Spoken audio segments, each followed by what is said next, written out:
You're listening to the Jaybird Watching Podcast, the official podcast of jaysjournal.com and fansite.com.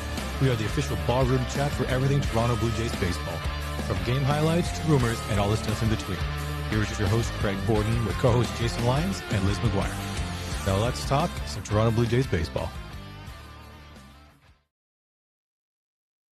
Good evening, everybody, and welcome to another fun evening of Sunday night pack rips. Yeah, no, I'm still getting used to that one too myself, because at the end of the day, I'm still getting used to being here on Sunday nights, because right now the TNC Random Fandom podcast has to be on Monday nights because of my counterpart Tommy Mock, who is very, very busy and acting actually these days. So hence the reason we are going to be, at least for a little bit more longer, well, at least one more weekend while he's doing that. We're going to be here on Sunday nights. So tonight we have another box of Stadium Club that we're going to go looking into. So thank you very much, everybody, as I see you filing in. It is much appreciated that you join us. So first things first, I'd be doing ourselves a giant disservice if I did not say something as a giant monster baseball fan. So this is the first thing for the Jaybird Watching podcast since the unfortunate passing of Rickey Henderson, the man of steel. I cannot say enough cool things about what Rickey Henderson did and accomplished on a baseball field. He might have been the most electrifying person in all of baseball. You know, there's stories of him getting walked and stealing all bases. I heard one of the best stories from pitcher Bert Blyleven. Hi, Jesse. Good seeing you on here again, as always. Having great. We're talking Rickey Henderson before we get into the packs here really quick. So Rickey Henderson being, like I said, one of the most electrifying guys in sports. And for the Blue Jays fans that are in the chat, he is the one that was the catalyst for Joe Carter in the 1993 World Series before the home run. Without Rickey Henderson walking to open up that inning, it's a very big question of what if would have happened with the Toronto Blue Jays in that World Series. Does Joe Carter get that opportunity even? Henderson leads off, Molitor knocks him over to second, and then Joe hits the big home run. So yes, Rickey Henderson, Blue Jays fans, that's the reason we have one of our very two World Series is one of the biggest trade acquisitions the Blue Jays have ever had, in obviously 1993. We only had him for that part of the season, but it was a World Series championship season, mostly because of getting one of the most feared leadoff hitters in all Major League Baseball history. So let's see if we find Rickey tonight in honor of Rickey Henderson. So let's get this box going. Actually, one that's packed right for a change. How weird.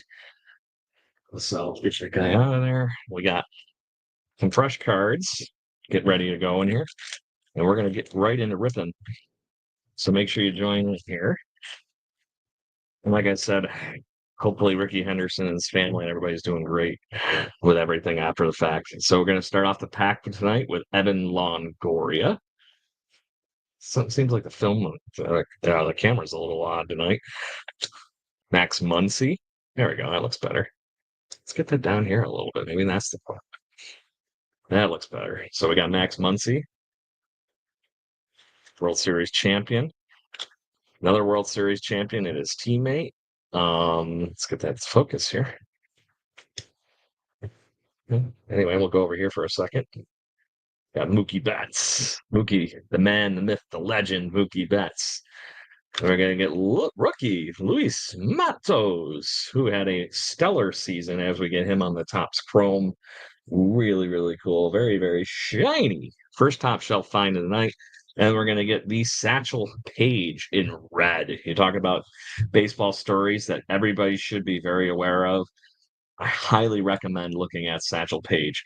If you're talking about guys that played the Negro League Baseball as long as they did, Satchel Paige is the one that everybody that played against him says that if anybody had a chance to be the next big thing, he was the biggest pitcher and best pitcher, easily, hands down, better than anybody in the game at the time. This everybody, not just that. So I'm going to get Ketel Marte on this next one. Getting him there. Another Ketel. Going to get a Zach Gallen. Will Smith.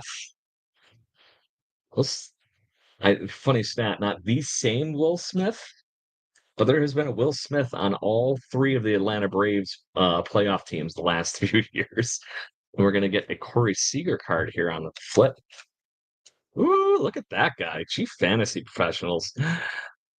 That looks really cool compared to last year's. I really like that. It's the first one of these I pulled for 2024 season anyways. I love the Top Stadium Club. This is easily my favorite pack every year as we get another top shelf find. And then we're going to get another monster in pitching in Bob Gibson. Too bad the corner's a little dinged up there, but we get a red foil with Bob Gibson, also one of the best pitchers in Major League Baseball history.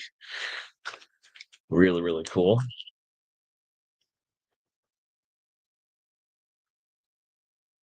Okay. You're going to get former Blue Jay prospect, Gabriel Moreno. That one hurt pretty bad with the Dalton Varsho thing a couple of years ago. Now I'm saying tis what it is. Didn't turn out so great last year. Youngster James Outman for the Dodgers, World Series champion. Johan Rojas, who is actually going to maybe get a chance to play every day for the Phillies this year. We'll see what happens. So we get another Topps Chrome, and we're going to get one of my favorite players of all time, and that is Andrew McCutchen. I love Andrew McCutchen. Talk about one of the coolest guys in the game.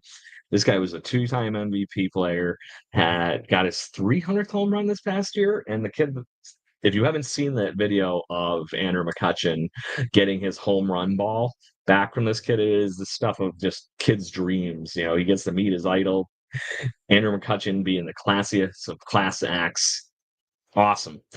So let's do the reveal here of who I can read from the back here for our friends on TikTok. We're going to get the Wizard, Ozzie frickin' Smith. So very cool Ozzie card.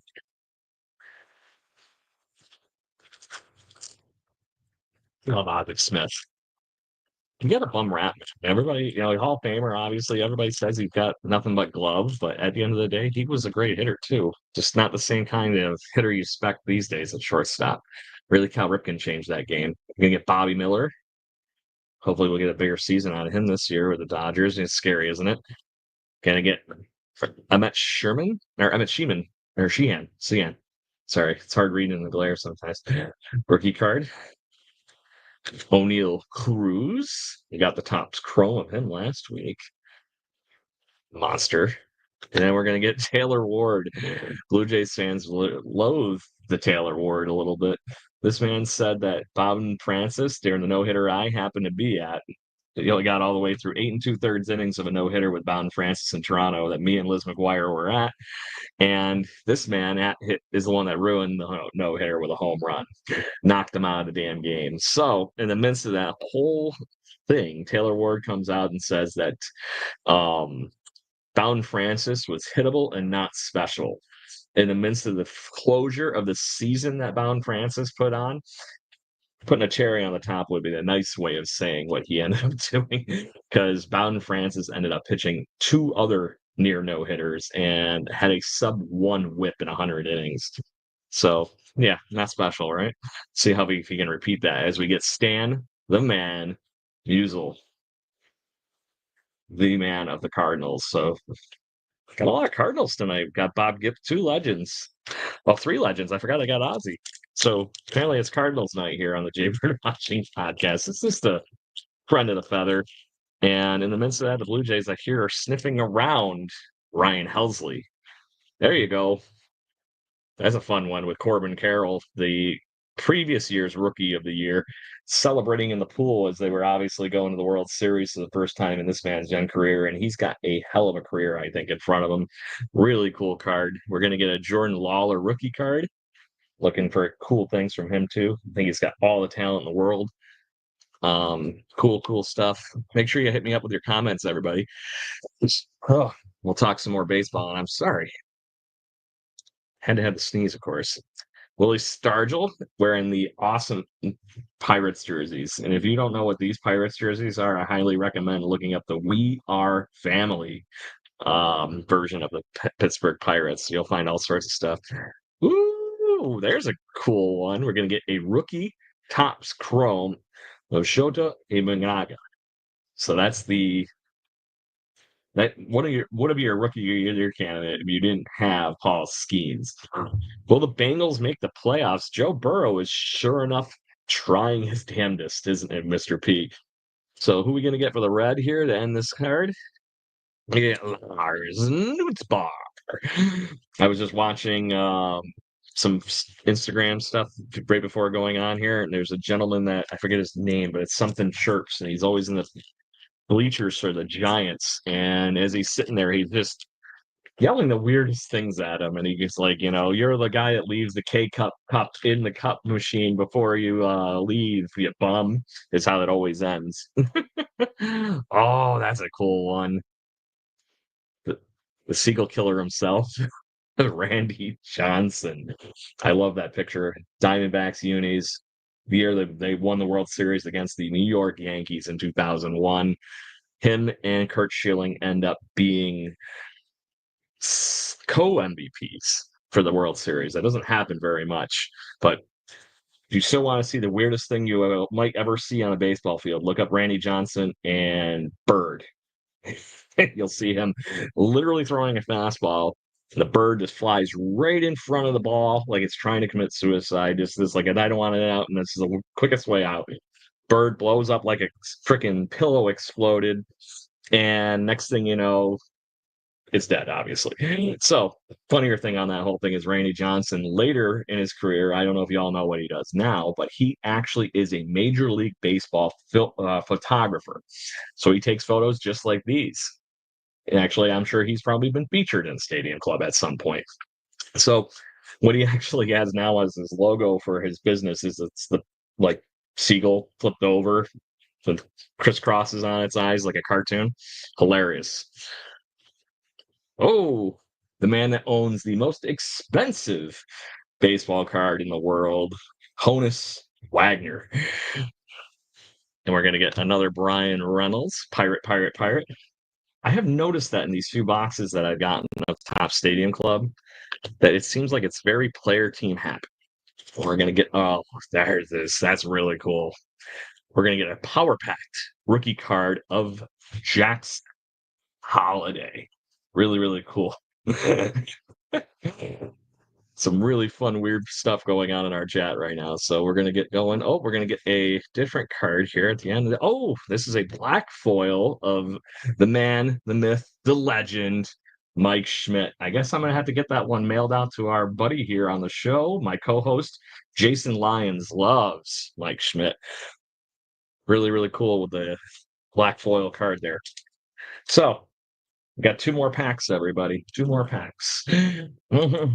Thank you very much for everybody joining in. We greatly appreciate it every week. We've been having fun here doing this in 15 minutes or so every week, talking baseball. Like I said, I love these Stadium Club ones because we get to talk about legends just like this. Chipper Jones, one of the, love him or hate him, he is still one of the best switch hitters in recent history. This is just ungodly what he did on a baseball field. So really, really cool. We're going to get a Yoshinobu Yamamoto rookie card. I'm going to have to put that one on the top shelf. I'm going to get a Key Brian Hayes. I'm really looking forward to what he is going to do. I've seen glimmers of what he could do for the Pirates, and this might be my sneaky pick for next season. The Pirates, watch yourselves on those Pirates. Key Brian Hayes. Oh, I love Joe Mauer. Topps Chrome. Very epic looking photo with the Hall of Famer, former Rochester Red Wing, Minnesota Twin, Joe friggin' Mauer. I loved Joe Mauer when he was playing here with the Rochester Red Wings, so that's a really cool one. I have to get that up here on the shelf. And who are we going to reveal here for the top? Oh, we're going to get one more red card, and it's Rogers Hornsby. Wow. There you go. More Cardinals. That's our fifth of these tonight. Cardinals wise, anyways. Crazy, crazy, crazy. All right, last card. And I hope for that auto. I've gotten a couple of good cards in every box, but obviously nothing numbered, nothing crazy. That's the other thing about the Stadium Club cards. I don't feel like they do that as much as some of the other packs. All right, we got Dale Murphy, Atlanta Braves legend. There's the man. You talk about the best pitcher in Major League Baseball history. He might be in it. That is Greg Maddux, the professor. Greg Maddux, one of the best things I saw is one of those stupid meme things I've seen recently on Facebook or Twitter or whatever the hell it was. It was a picture of somebody's house. It was all white. And it said, I knew I should have never paid Greg Maddux to paint my house because it only had all the corners painted. That's where this man lived, on those corners. Yep, there you go. World Series champion and monster of the hair metal movement, apparently, Major League Baseball. There is Tyler Glasnow. Glasnow obviously got hurt at the end of the season, but he might have a chance to redeem himself for the very near future. We're going to get Henry Davis's rookie card here. Surprised that we're not going to have anything too crazy right at the end of this pack. And, we're going to get a green foil of Spencer Torkelson. There you go. I like that. It's about time we got something like that at the end of it. But there you go. Party people. That's what I got in packs this week. So make sure you join us tomorrow night on TNC Random Fandom so we can talk all things Nickelodeon. We have our friend Gene joining us for the show tomorrow night. Gene is a employee of Nickelodeon Studios / Universal Studios, and he's going to be on the show talking about that. It was his childhood dream and how he actually got to do that. He's a friend of Tommy Mock, my co-host on TNC Random Fandom, and we're going to have some fun talking all things, orange and green slime before we go tomorrow night. And the rest of that, make sure you tune in. I don't know what day this week for the Toronto Blue Jays podcast, which is this Jaybird Watching, because it's Christmas on Wednesday. We normally record on Thursdays, and it's Boxing Day for our Canadian friends. So I don't know who's going to be around yet. We might have to postpone, or maybe this year we're just going to have a good time. And I don't know who's back, Mr. Packers fan. So anyways, y'all have a great evening, and thank you very much for joining us. Make sure you check out our cool fun that we are having on all of our social media. Hit us up. Make sure you join the live stream tomorrow for the Nickelodeon show, and I will let you all know as soon as I know when we are going to have our fun on the Jaybird Watching podcast this week. Cheers, everybody. Peace out.